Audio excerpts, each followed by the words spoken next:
Brooks and Davis Real Estate Firm, LLC, offers more value than any other good full-service real estate brokerage firm when it comes to the sale of your home. We offer at least 27 things that contribute to your home selling in the least amount of time at the highest price. To receive our free home selling pamphlet, email us at info@brooksanddavis.com or call 713-665-8329. We also assist people who want to purchase homes or who are interested in getting their real estate license. Visit us at www.brooksanddavis.com. Are you an inspiring entrepreneur? Or maybe you're an entrepreneur looking to take your business to the next level. My name is Larry W. Brooks, and I am the author of Empowering Quotes for the Entrepreneur in You and The Entrepreneur Code. In these two books, I guarantee you there's success secrets that will take your business to the next level. I personally invite you to visit LarryWBrooks.com. Go under the books link and purchase your signed personal copy from myself. You have a great day and have an awesome 2020.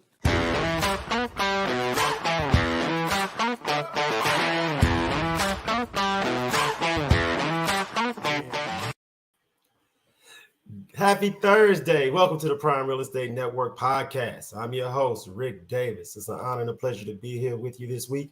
I want to thank everyone in the audience for tuning in, man. It's been a great week, and we have a really exciting episode planned for you all. Big, huge shout out to all the new subscribers to the Prime Real Estate Network channel on YouTube. We appreciate you. I want to urge everyone, if you're not currently subscribed, please stop by the Prime Real Estate Network page on YouTube. Like, subscribe, share, helps us in the algorithm because there's so many great nuggets and tidbits as far as real estate and entrepreneurship that we would like to share to the world. So I want to thank everyone who's already supporting the channel and invite everyone listening today to support the Prime Real Estate Network channel on YouTube, man. As always, man, I want to introduce my co-host. We're really excited about today's episode. He is not only a highly successful real estate broker, a multi-time author, serial entrepreneur, the proud proprietor of the Pure Hustle clothing brand. And today we're going to definitely represent because he is also a proud member of Kappa Alpha Psi Fraternity Incorporated, Mu Sigma chapter. I want to thank him for sitting in with me this week. And I'd like to introduce the Texas Real Estate King, Mr. Larry W. Brooks. How you doing, brother? Yo, what can I say, man? How you doing, man? How you doing? I'm 25 years, baby. I'm feeling real good, man. Hey, man, look, man. It's so funny, man, because today's episode is one of those episodes that on our annual calendar, we always like to circle and underline and really emphasize, man. But before we get to this week's guest, man, let's talk about last week, what we've been having going on. Yeah. We shared with everyone that we were going to be in Nacogdoches for Stephen F. Austin State University homecoming. That's so just share with the audience, Larry, how was that trip to Nacogdoches, man? How was homecoming, man? And how was it seeing everyone? No doubt about it, man. Well, listen, honestly, it was one of the most amazing times that we've had, man. You know, the thing is that it's crazy how many people showed up to homecoming, even with the weather. I mean, nonstop raining or nonstop drizzling, and it was still an amazing turnout. And I think a big part of that played into the idea that, yes, it was our 25th, Music 597's 25th anniversary, but you also had the brothers of Omega Psi Phi, the Qs. Congratulate them on their 50 years. The wonderful ladies of AKA, they had their 50-year reunion that was there. And so everybody showed up and showed out, as they say. The tailgating was an amazing experience. The parties, the camaraderie, the networking opportunities were amazing, man. And hands down, it was just a good time. And, you know, for me and you, it was really personal, man. 25 years, we were a part of some of the culture changes that took place at Stephen F. Austin. You and I, our line brothers, Sean Bradley was the very first SGA, Black SGA president at Stephen F. Austin. Chris Sam, our other LB, he was directly, he was a SGA president as well. So he was able to make it to the campus on that weekend. Brian Remo was there, Mike Love, Wait, big huge shout out to Mike Love. If Mike Love would be hot if we didn't represent, because he was homecoming king. Oh yeah, very first African American homecoming king. Hey, look, I can't forget that. He'll be hot. Oh yeah, the thing is that all these things have started trends, right? Like after those things start to occur, you start to see so many changes taking place in the university when it came to the invite of more people that look like us and things like that took place at Stephen F. Austin. So I guess that's why even though I sit here on the board with SFA, I am a big advocate of SFA because I was there on the ground, grassroots, as a lot of the stuff was changing when it came to that and the implementation of a lot of stuff. So yeah, man. Shout out to the Black SFA as well, man. Like they really put these events together, and like I tell people, man, I have not missed a homecoming since I graduated, and I played ball. So I have not missed a homecoming, man. So I've seen the ups, the downs, and I literally saw the change this weekend and the impact that bringing on a more focused group of guys with Jay Cook and Noob really putting a focus on this thing and putting events together, man. It was amazing. You know, one of the cool things about having this platform that we built together is that not only do we spotlight entrepreneurs, business owners, real estate brokers, and everyone in the real estate field, we also have those special episodes like today when we turn on the red light. Yeah, we like to call it the red light special, man.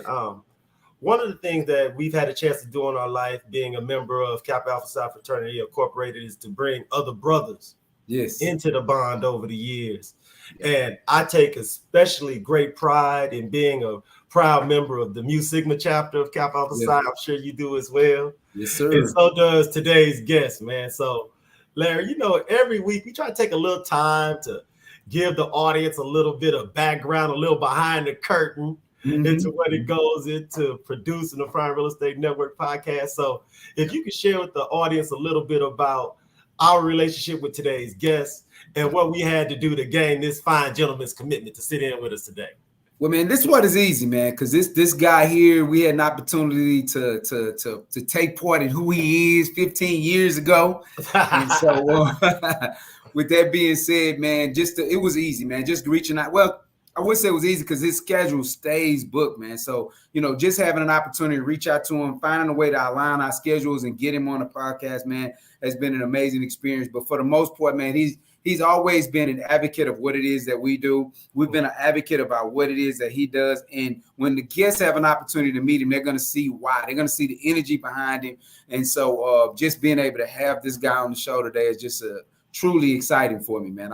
I love to watch our growth. I watched him grow to who he is today and just continue to watch that engine run, man.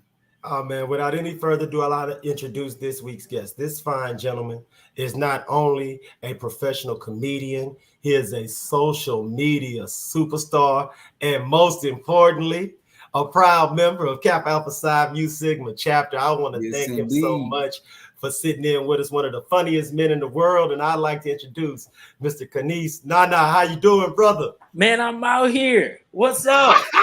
What's up? First of all, happy 25 years, you know what I'm saying? And to be first, you played 25 years ago in Nacogdoches. You the realest ever. That's what it should be called. Prime Realest Ever Network. Because that was back out there. Y'all ain't had no cell phones. You know what I'm saying? That's true. It was over with. Yeah, facts, man. Big facts. Big facts. 97? Man, come on. Look, bro, man. Look, first things first, man. Thank you so much, man. You just represented for us, man. You held it down at homecoming, man. Yeah. I've always been so impressed, no matter how far your career is taking you. You've always stayed rooted, not only in the frat, in the bond, but also in the chapter, man. So for those who didn't have an opportunity to come up to Nacogdoches this past weekend, man, share a little bit about the show you put on, man, and why coming back for those type of things to help out the younger brothers is so important to you. Well, I would say, number one, it was quite a surreal moment. If we being totally honest here and genuine, it was a surreal moment because you come back to SFA and you look around the people who are booking you, the people who are faculty and staff, the person who wrote your check, the person who made the flight, they all went to school with you. Right. All of Facts, them. that's true. Yeah. That is so surreal. Yeah. You know what I'm Yeah. saying? Like, and it's crazy because we went from being in the frat to my frat brothers are leading the way with SFA, with Black SFA, you know, Tony Holmes and Jonathan Cook. Cool. That's right. We That's went right. from, yeah, we literally went from going to the events and planning just the undergrad events, but still going to the alumni events. Yeah. And now we're planning the alumni events and it's so wild to me. It's like, yo, like, but that's just how life goes. You know, you go from a kid and then you become a parent one day.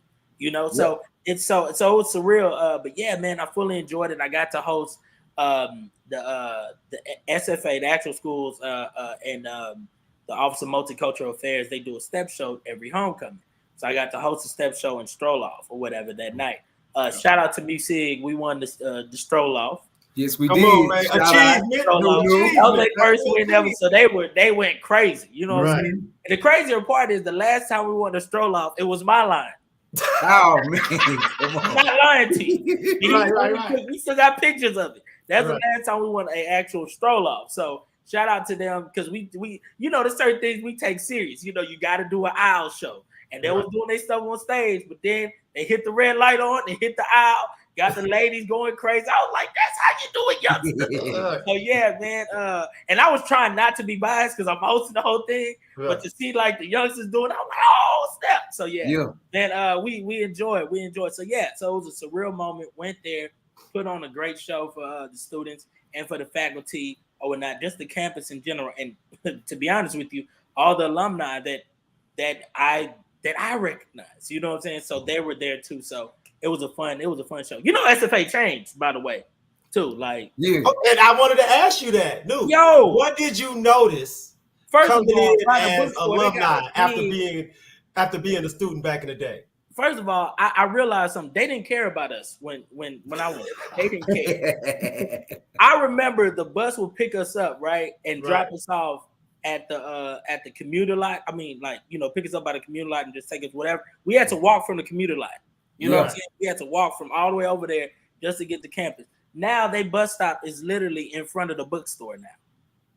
Right by that big SFA new little thing that they hooked up that art tuition paid for. Right by that new thing that they did. They got a whole bus stop right there in which, you know, off-campus students could come and be directly on campus. So yeah, shout out to that, man. So they care about these students, man. They didn't care about us back then. Shout out to growth, man. Shout out to growth. Yeah. Hey, as long as you keep improving, I ain't even mad at you, man. No, and so Nuke, man, please, man, because there's gonna be so many members of our audience who are either realtors, real estate producers, real estate investors. And one of the things that Larry and I help a lot of people out with is when they're making their initial investment so that they can start running their first Airbnb property. Mm-hmm. One of the cooler conversations that you and I have had off channel was talking about some of the challenges of being a professional comedian as you have to travel. Man, and your travel accommodations and booking Airbnbs. So for all those Airbnb owners out there or those who thinking about it, who think it's just going to be a cash machine and all you got to do is buy a house and open the doors, could you share from, as a professional entertainer and someone who travels for a living, some of the ups and downs that come with getting a bad Airbnb? Listen, look. Let's talk about this real fast. You know, it's called short-term leasing, correct? Right, yes, sir. Okay. That's right. If you in the short-term, you know, rentals, short-term leasing and things like that, please, first of all, always have it clean. That's number one. Number two, make it easily accessible to get in and out, you know, with no problem. I shouldn't be having to call you every 5 seconds. But here goes the real thing. Here's the real thing, because I got bad stories on this. At least make it look like how it actually looks. You know what I'm saying? Like, don't play me in the pictures. I'm on there. You know, I had to do a show in Connecticut. I'll never forget. This is right in 2019. I want to say I had to do a show out in Connecticut, and I was like, "Oh, okay, I never been to Connecticut at the time. Well, not in this city, right? Yeah. So I'm like, "Oh, okay, cool. I'm gonna do it. You know, just book an Airbnb. I don't need a hotel. I'm in the night or whatever. I'm talking about it looked amazing. And it ended up being like a motel. It ended up being a whole motel. No, it looked like a room. Like, a motel at a horrible place. There was two crackheads arguing at night. I was like, man, look. And it was like in the middle of nowhere too. I was like, I called the dude. We had a back and forth, man. Yeah, man. I had to get my money back. He did not try to give it to. He wasn't even trying to answer his phone calls. I had to make it look. If it's gonna be that, just say that. Because there are people who just need that. Yeah. Right, that's true. You know what I'm saying?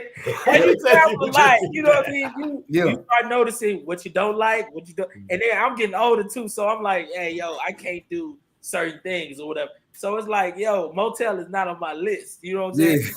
Like, Airbnb is tough enough. You already gotta make the bed, take out the trash, change the air filter. You know what I'm saying? Fix your sink when you about to leave. You already gotta have those responsibilities.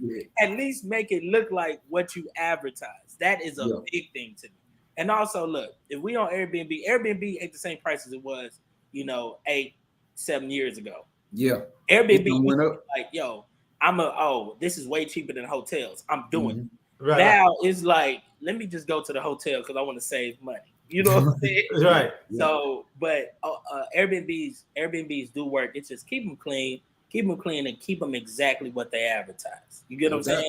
You don't want to get there and it's like, no. Like, I know too many people that have done that, especially on South Beach.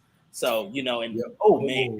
And when I say what you advertise, if you know there was a roach in there, take a picture of that roach. It might be somebody that want the Roach Motel. Because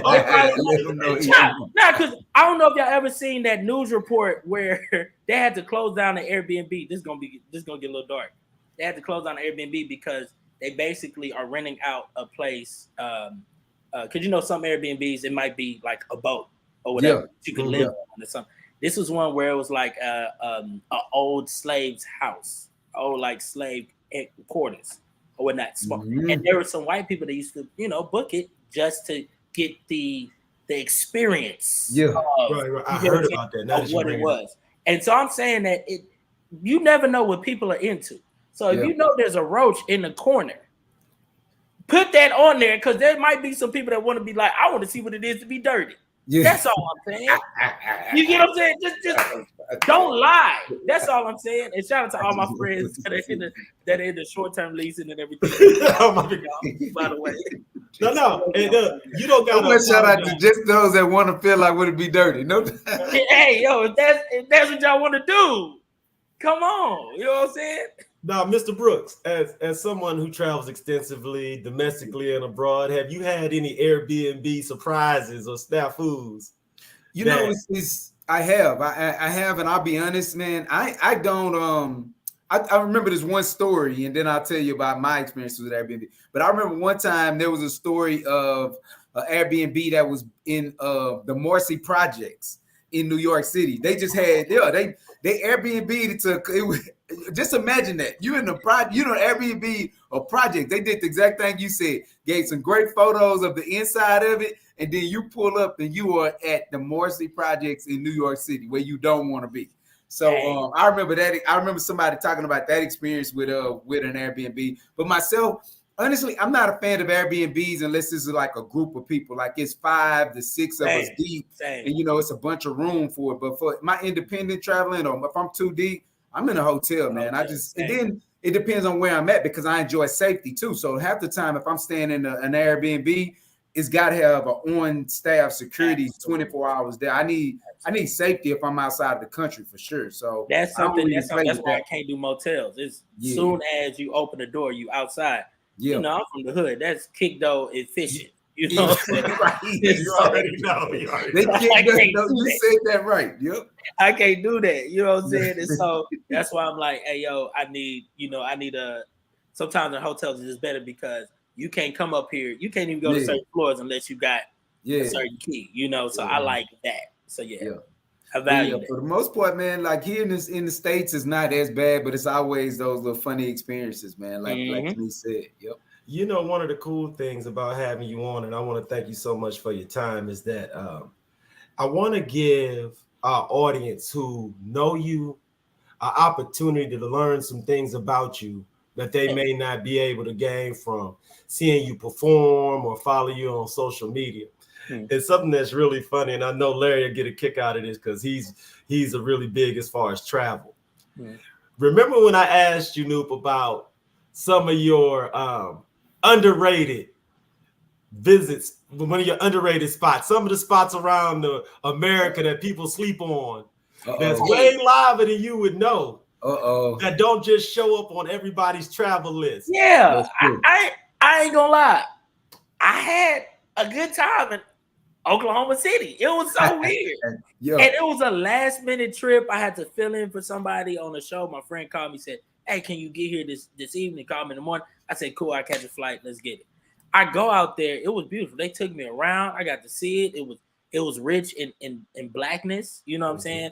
Everywhere I went, I just saw, melanin faces. I love that because I ain't gonna lie, I didn't expect that. Not in Oklahoma, right? Yeah. Small town, they love, like, I had fans out there, which was wild. I did not even know because let me tell you something. I did not know my analytics didn't say them.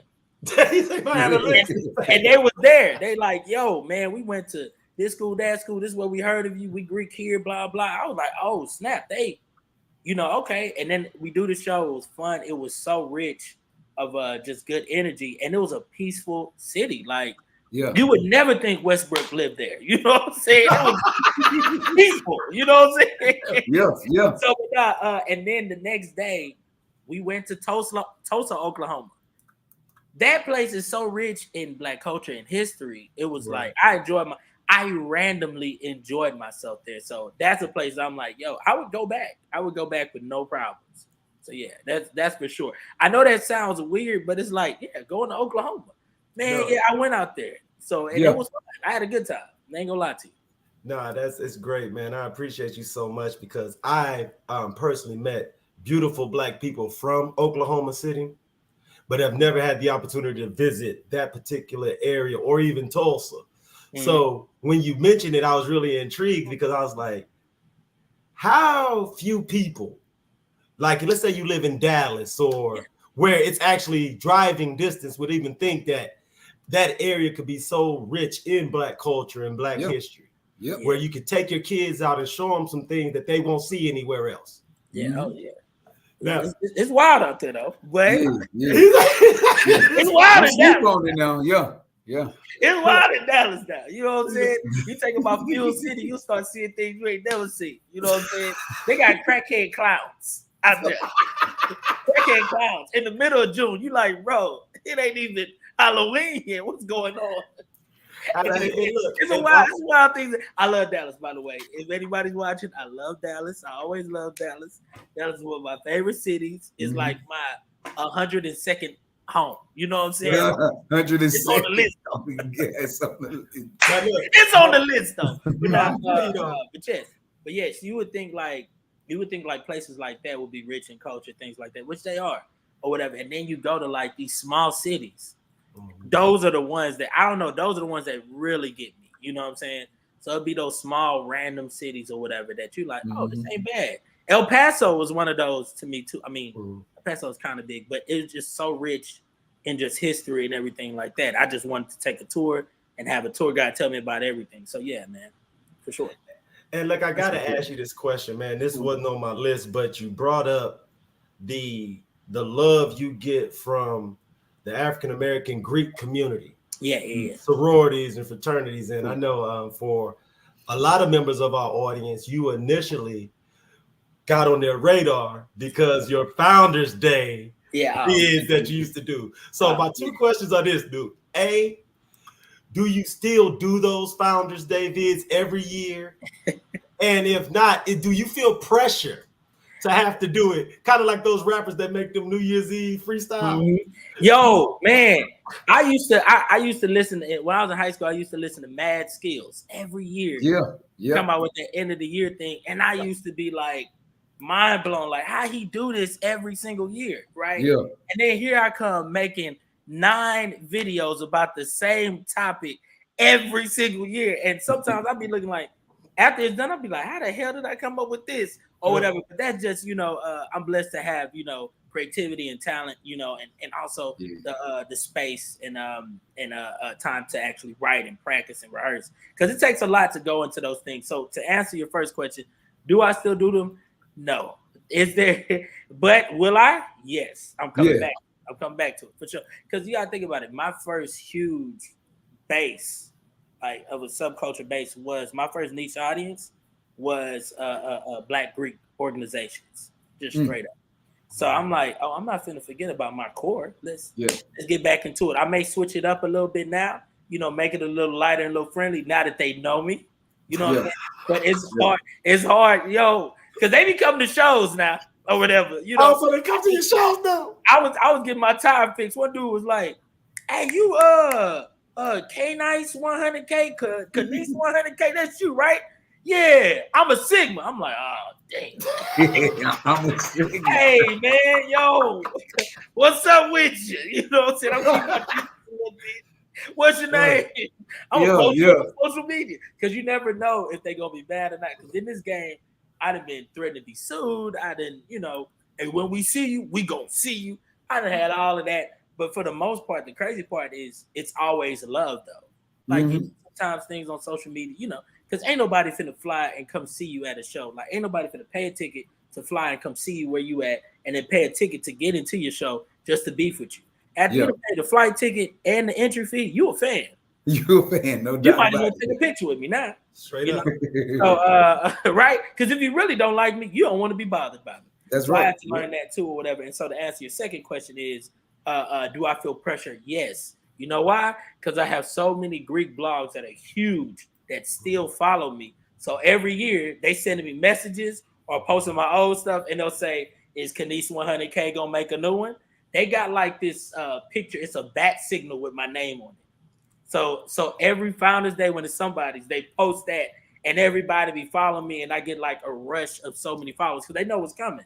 So I'll be like, oh man. So sometimes I try to stay low key or post some of the old ones or whatever. But this year I'm finna come with some new stuff for them. I got some stuff for them. I gotta show love to the people who carried me. You know what I'm saying? Who took me, who elevated me to the next level of my career. No, I just had to ask you, Canice, because the thing about it is sometimes social media can be an insatiable beast. It's like you can never feed them enough. And the type of response that I witnessed you get when you started making those vids, I used to always think to myself, I say, my man ain't gonna never be able to stop now. The streets is gonna keep calling him.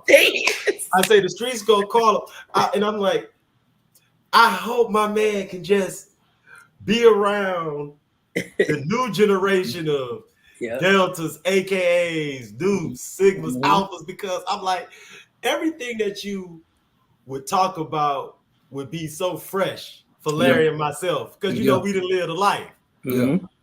And I was just always curious on how people who not part of that Greek community took to your comedy, even though they may not have been able to truly understand all the jokes, but your sense of humor just shines through. So for those in our audience who we've reminded them that it's almost the new year and to look out for you, what do you have as far as appearances, shows? Where can those who want to meet, greet, interact, or take advantage of some of your other content? What do you have going right now, Canice? Man, hey, I'm so glad you asked that question, because especially back then when I did, I'm not gonna lie, when I did my first Greek video or whatnot, I remember being at work and I went on break, and I'm talking about my phone blew up. Everybody, like some of my neos hit me. Oh my God, you going viral. I was like, what? And I saw it, so I made the next one. And really, I was like, at the time, I was already doing videos, you know, a few videos here and there with that character that I do called Marquise X. So the point is that what I would use the Greek videos as a signal, you know, like, you know, an attention signal to get their, you know, to get their attention, right? To create awareness for myself. And then when they get to my page, there's so much more I got. I talk about trending topics, this and that. It don't matter what it is. Politics, sports, or whatever. If it's trending, if it's big news, we're going to talk about it. If it's social media, we're going to talk about it. And so I had so much for them. So even people who weren't Greek or whatever, they would just come and be like, who is this guy? And then they'll go through my page. You'll see them like 10 videos in a row. And then I remember this. One dude like 25 videos in a row. And then he goes, man, this is so funny. I had to follow. I'm like, 20, it took me 25 of them. No. That's how, but that's the way it works. Like I already had, a catalog of, this huge, years of work by that time, right? Yeah. So it just worked out, and I kept doing it because I was like, I got more things than just this, you see. And then it went to doing shows. I remember I went to this show in Atlanta, and a girl came up to me. She took a picture. She said, my profile used to say 2 things you don't want to do. You don't want to end up on this page called Greek Shenanigans, and you don't want to end up on this guy named Canice 100K's page. I was like, whoa. Even though that was crazy to say, I was like, I affected this culture in some type of way. I impacted it, right? So it was. So to answer your question, where can they see more of me? I'm on all social media at Canice 100K. At Canice 100K, it's going to be on your screen and everything like that. CANICE 100K. I also have a podcast that I'll be launching really soon. I recorded like over 20 about 20 episodes, and we still recording weekly or whatnot. It's going to be called "I Might Get Canceled." So, because I say a lot of outlandish stuff, so we gonna talk about it. So I Might Get Canceled is the podcast. You can follow me on everything at Canice 100K. I also have a website, Canice100K.com, in which you can join my mailing list. That lets you know the next shows I got coming, maybe in your city. A few other things I got coming. Right now, I have a 10-minute special on Funny Media Group. Go to YouTube, type in Funny Media Group. I got a special that's going, run them numbers up. Right now, we're around like 10K on it. Let's just get it to 100K. Why not? Yeah. Let's run the views up. Let's run the views up. It's a quick 10-minute special. And speaking of that, I also have some things I'm scheduled to do starting in Q2. Or not, I'm going to be doing some live comedy. Where I'm going to basically be through the Facebook platform they're offering for you to do live events through through streaming. So it's basically going to be some shows like that because sometimes there's certain markets that want to see me live that don't get to. Mm-hmm. So I know, like for instance, y'all know guys, like it's not feasible for me to produce and plan and budget out for an event in which I only have maybe 10 or 15 hardcore fans there. True. Right? Yep. So I'm like, even if each one of them bought at least 2 tickets, that's still about 30 tickets. And so it's not feasible with the numbers right now. So I was like, yo, how about this? I just set it up to where, I actually produce an event. You got a stage, microphone, everything perfect. Mm-hmm. And I live stream a comedy show to all my fans. So that 15 people that love me in Virginia Beach, or those 10 people that love me in Richmond, Virginia, and the 7 people that love me in Vegas, right? Or not, they can all see me in one space and enjoy. So I'm going to be doing something like that. I'm trying to do it once a month, starting Q2 or not. So I'm already planning and writing. I already know what I'm going to say. I got so much stand-up comedy. I got over, maybe 5 hours of material. And I'm like, let's just put it out. Let's build that. We're not waiting for Netflix over here. We ain't waiting for Comedy Central. You know what I'm saying? We gonna build it now so that when Comedy Central does come or Netflix does come, they ain't giving me the minimum wage. Yeah. Because I have a catalog that shows the numbers of what I do and what I can produce and what will be brought to your platform. And that way I can now, you know how it is. You gotta have you gotta have some type of negotiation power. You gotta have some type of what's it called? What's the word? Skin in the game. Showing a little bit of skin in the game. Yeah. Leverage. Yeah, leverage. Yeah. I told them I have social leverage. You know what I'm saying? With my numbers and everything, they're gonna be like, yeah, we want, and they're doing it. There's a cat who just got a Netflix special. His name is I want to say Tim Dillon. His Patreon alone for his podcast literally makes over $200,000 a month. Man. And they saw those numbers. They like, we want this to be a part of. Yeah. And so I'm pretty sure they didn't pay him only $500,000. Yeah. I'm pretty sure he got, upwards of 5 or more, 5 M's or more. So that's what we're doing because we not waiting no more. We're not waiting no more. You know what I'm saying? Mama got to eat now. You know what I'm saying? She need new shoes now. You know what I mean? Right. It's like we was talking before the show though. Like you got to continue. You staying consistent, putting in that work, and all it takes is that right person, that right And the way we came in our Cap Outside a non-Haitian organization. The way we were brought into our organization, you know, it was the road was long, rough, and rugged, right? Yeah, no doubt about it. So that's the thing. I'm already prepped. One of my first mentors in comedy was my ADP, Chris Owar. Yeah, right? I just did an event with him too as well, or whatnot, for his students and everything. But it was my first mentor in comedy. He taught me about the game, where to start, what to look at, how to perform. This is a fact, right? Yeah. And everything he was teaching me was principles we learned in the frat. He always used to bring it right back to the frat. It was like, it's nobody's fault but yours. Never blame the crowd. It's your fault. So it makes you hold yourself accountable, right? And also, don't quit, right? We know about don't quit. He was like, all you have to do is stay consistent. All you have to do is keep going, and things are going to happen for you. So my process was it was 11 weeks. Now look, I know y'all back in 97, y'all was doing 11 years. You know what I'm saying?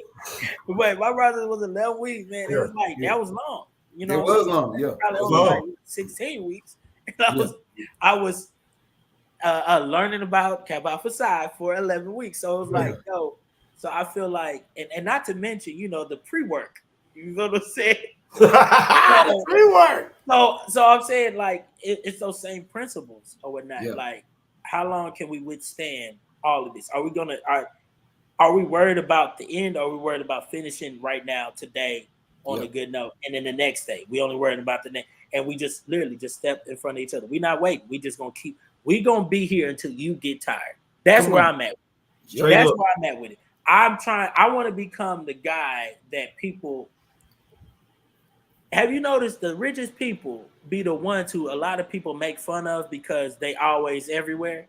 Mm-hmm. People used to make fun of Tyler Perry a lot. He used to be the punchline of everybody's jokes. Oh, you trying to do a Tyler Perry type show? Yeah, and he a billionaire.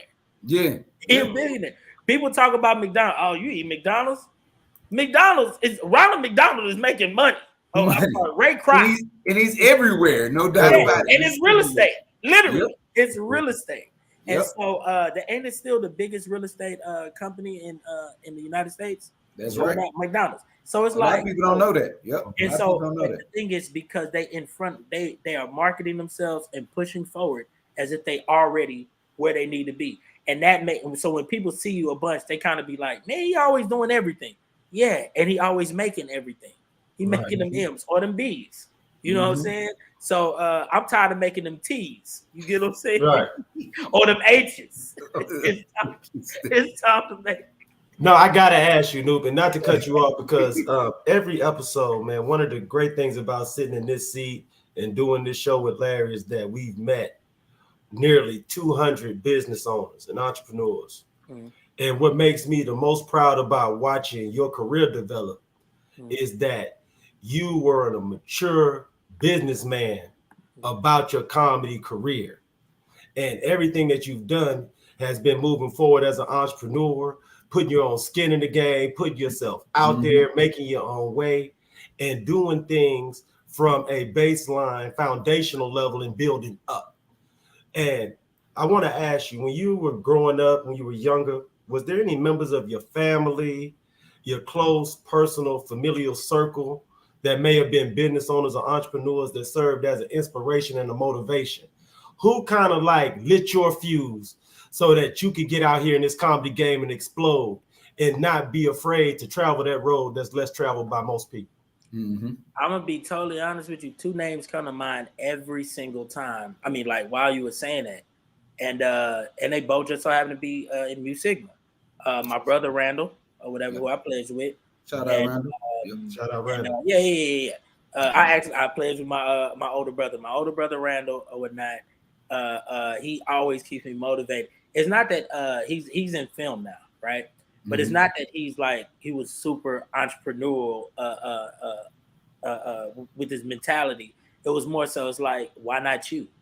That's what it is. Why can't it happen to you? Yep. That's it. That was his. Oh, why can't it happen with you? And the other person is again my ADP, Chris Owar, because Chris was always like, stop thinking small, let's think big. It was always that. So even from the moment, like I don't know if y'all knew this, but I used to live in New York when I was doing when I first started. Like I was in Houston for 1 year and immediately moved out to New York because I wanted to go where the biggest opportunity was, right? And I learned so much when I was out there. Got on TV, this and that. This was how I was. And he was, but that all came from Chris Owar. He was like, go out there, figure it first. Because at the time, he was only in town in Houston because he was getting married, you know. And so he was getting married in Houston, and he sat in Houston for like that 8 months up until which is when I started and everything like that. And then they went back to California or whatnot at the time. And I'm only saying that to follow up with this. He was always on me like, and he has a super entrepreneurial spirit, and he was just on some stuff like think big, keep going, think bigger. There's bigger things. You don't want to be just the guy that's known for opening for somebody. You want to be the guy that is putting asses in seats. You know what I'm saying? You selling the tickets. You are a high commodity. You are the superstar. And he was living his life the same way. We were willing to do every single thing we had to do to get to where we wanted to be. What are your goals? Okay, how are you gonna get there? Okay, are you thinking bigger? Okay, cool. Now go for it. So we're not the person that's gonna be on the sidelines like, man, I could have made it to the NBA. No, we going there. Put that work in, They're gonna see us no matter what. They're gonna see us, and they're gonna have to give us an opportunity. That's just how it is. And I'm gonna outlast. I'm gonna be there every day on TV. Like, man, come on, dog. Like that's me. That's me. I'm serious. So so who it was? Those are the first two people that came to mind, and they family. You know, my actual older brother and my ADP, Chris Owar. Yeah, shout out to Chris, man. Chris sent. I did a deal with Chris' sister years ago. Chris sent his sister to the real estate brokerage firm. So shout out to Chris, man. I appreciate him. No doubt. Oh yeah. Wait, hold on. Which Chris? Chris Top or Chris Owar? Chris Owar. Oh, his older sister. Yeah. Okay. Yeah. Yeah. Sister, I did a deal with. Thank you. Yeah, because I think I thought both of their sisters are in what you call it. Yeah, man. Shout out to them. Man. Look, man. And it all started like I know I keep saying, but it all started with Mu Sigma chapter. So it's like, you know, even some of the people who were holding me accountable, my line brothers, Jay Cook, Tony Holmes. People always be like, man, you was on 97.9. And I'd be like, yeah, I'll be on there a few times. You know, I put it this way. I'm not saying that Jay Cook put me on 97.9, but he damn sure when my name came up, I know he was the first one. Like, put him on. You see what I'm saying? Yeah. So for sure, and these are people within the Mu Sigma chapter. So it's always working in that way. You get what I'm saying? So man. It's all within the family. Nah, man. You know, Larry and I, we take a special pride in spotlighting and highlighting those from Mu Sigma that's out here in this world, laying the foundation and making a place that'll be here long after we all gone.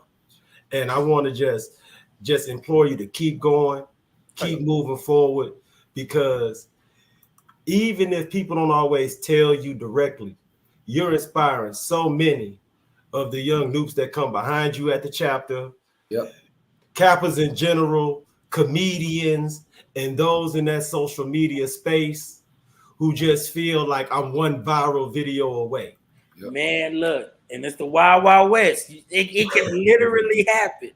Right. It can literally happen. I don't bank on just one viral video. I'm a volume type of guy. You know what I'm saying? I love Deontay Wilder. I love that he a one hit knockout king, but I'm a guy that's like, I want to put some combinations together. And I want to I'm gonna knock you out, whether it's one punch or it was the combination of me wearing you down throughout the entire fight. You know what I'm saying? And so I'm a person that I'm gonna just keep swinging.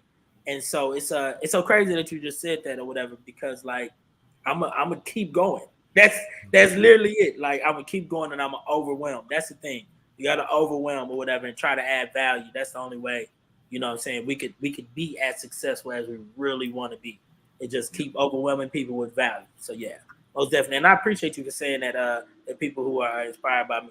Look, sometimes as creatives, we don't know until somebody actually says it. You know what I'm saying? So it's good to hear it, every now and then. It's like, oh, okay, so I got a responsibility. And you know how humans work. It gives us that energy. It's like home court now. It gives that energy to play better than what we would have had we not known. You know what I'm saying? So I appreciate y'all. Nah, man, this has been something that was quite the undertaking, man. I appreciate you, man. I know how it is working schedules out between you and Larry. I don't know if I ever gonna be able to pin you boys down in the same continent again. So man, let me tell you something about Larry right now. I'm gonna keep it real with you. Let me tell you something about Larry. Larry's schedule is the most busy. He more busy than The Rock. Matter of fact, on Father's Day. That is Larry Brooks right there. And Larry Brooks, they both the same busy. Listen, the reason why I'm saying that is because low key, most of the time, the only way to see Larry is on the billboard. That is. I saw Larry today. Where you saw him at? On 59? That's it. You know what I'm saying? He's so busy, he got to put billboards in places just to be in multiple places at one time, man. So, but yes, schedules are a blessing to be busy. It's a blessing to be busy or whatever. Yes, sir. Yes, sir. So yeah. We gotta. I'm putting this. I'm saying this right now while we still live streaming. Well, get you on wax, no doubt. Yeah. Again, when we are in studio. Yeah. Hey, look, and there it is, man.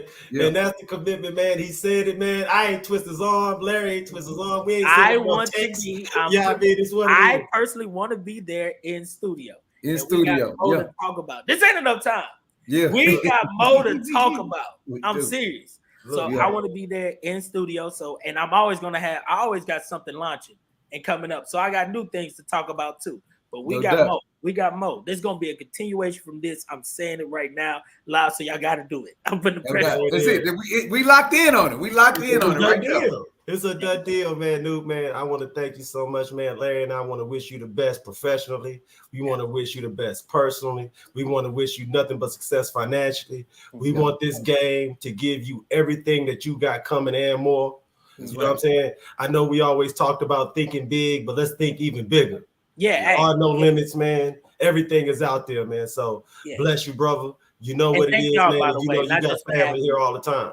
Thank y'all, by the way, not just for having me, but also inspiring me with the consistency of y'all's podcast, and how y'all just keep going. Y'all just keep going.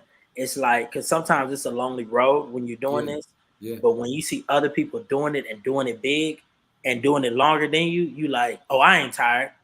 Literally.